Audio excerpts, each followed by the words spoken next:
what was it like working with the NA?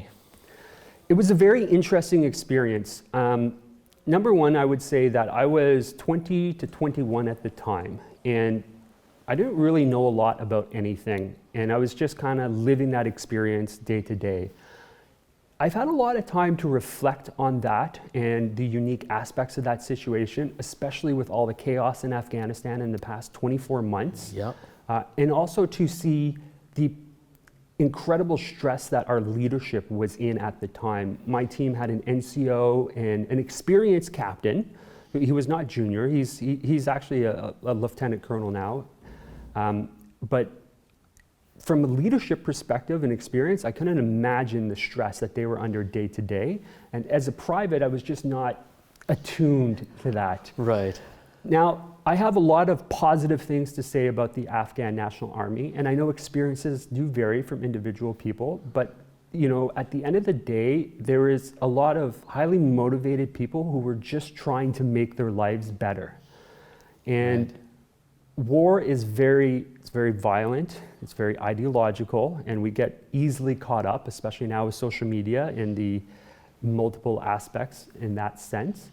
But we have to remember that there's a human element to it. And at the end of the day, the Afghan army soldiers I worked with were just men trying to survive and make their lives better.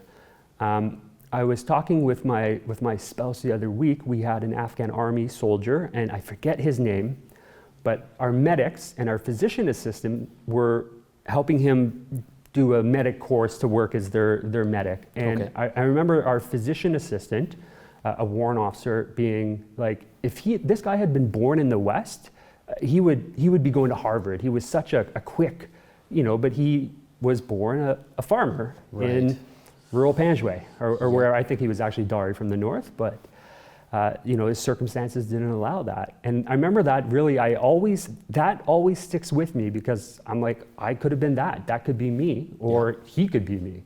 So I would say there's human aspects to it. I'm very disappointed how things ended there. I think, like a lot of people, it's a bitter pill to swallow, but very much so. It's not for lack of effort on our part. And for those guys who joined up and are fighting, they're fighting for their country. Like it's not just like us going there. It's actually in their backyard and fighting with for their families. So it is sad to see how it turned out, for sure.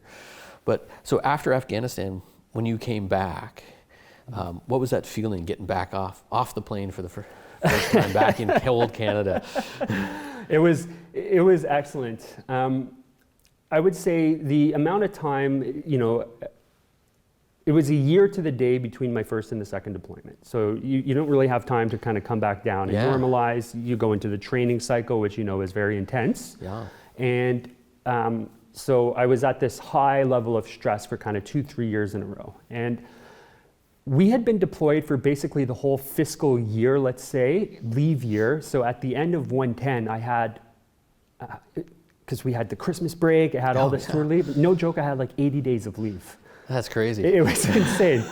And I remember it was a blessing in some ways, but it was very bad, because I was at my parents' house in Ottawa in the basement. All of a sudden, I'd been, for 2 years, I'd been with all my friends through hard times, through tough times. And I started to feel very isolated at the time. And that was the first time I had some time to really do some deep thinking and reflecting. Yeah.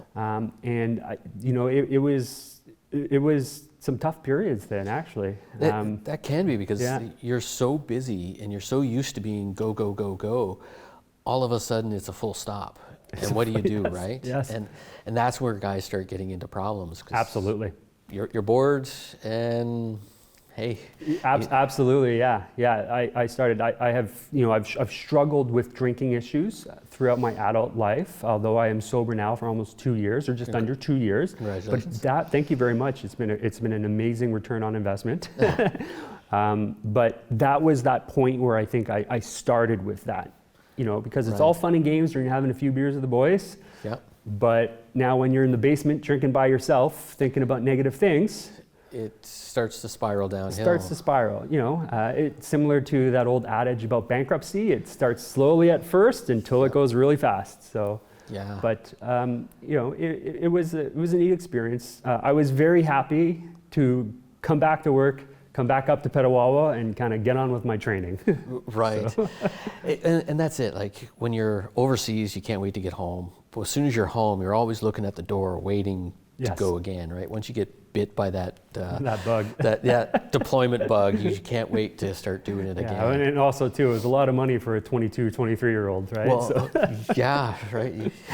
You start logging all the extra, field and hardship pay and all the other little allowances. It becomes a pretty good moneymaker. Yeah. So you're usually more interested in going again. Yeah. So. But it can be a slippery slope because, especially with you didn't have a lot of time in between tours. It's a little hard sometimes to turn it off, get back to normal. Yeah, there was no baseline for me to come back to because I had gotten to battalion I got to 1 star in February 2007, and then I deployed in Afghanistan, I believe July or August of 2008. You might have to fact check me on that for 308, but around that time frame. So my entire battalion experience had been workup training. We started workup training basically right away after that summer. And then of course tour, come back, few weeks off, workup training. And then, so I had been in the Army almost kind of 4 years at this point, and I'd never had a garrison life. I'd never done anything besides that. So just work up and deploy. Work up and deploy. And it was refreshing in a way. You were kind of at a deficit for courses, right? Yes. So, the first thing was, and I think our RSM and Sergeant Majors were very attuned to this because we started to get, okay, now we got to get you on this and weapons depth member and all of the kind of career progression courses that an infantry NCM needed at the time. So I was very lucky in that aspect that I had great leadership kind of looking out for me. But it was nice to be back to a baseline and actually experience what a normal career garrison life, which is very rewarding and fulfilling in its own way, could be like. So. Right. Well, we're going to take a quick break. Excellent. And when we come back, we can talk a little bit more with Wes. Thank you.